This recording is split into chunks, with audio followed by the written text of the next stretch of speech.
my name is Henry Vernon from ACC Driving School. I'm going to give you a short tutorial on how to change lanes.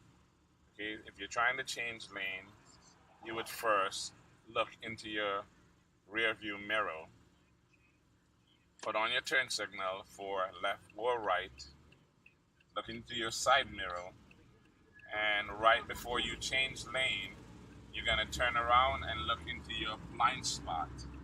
Your blind spot would be anything that is past the back of your car and is actually sitting beside you will not show up in your side mirror, and it will be considered your blind spot. So left or right, if there's a car sitting beside you on your right side or left side, when you look into the side mirror, it will not show up in the side mirror.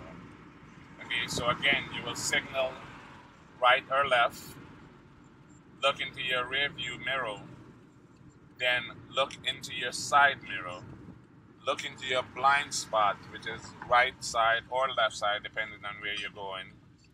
In most cases, you want to increase your speed and gradually go over.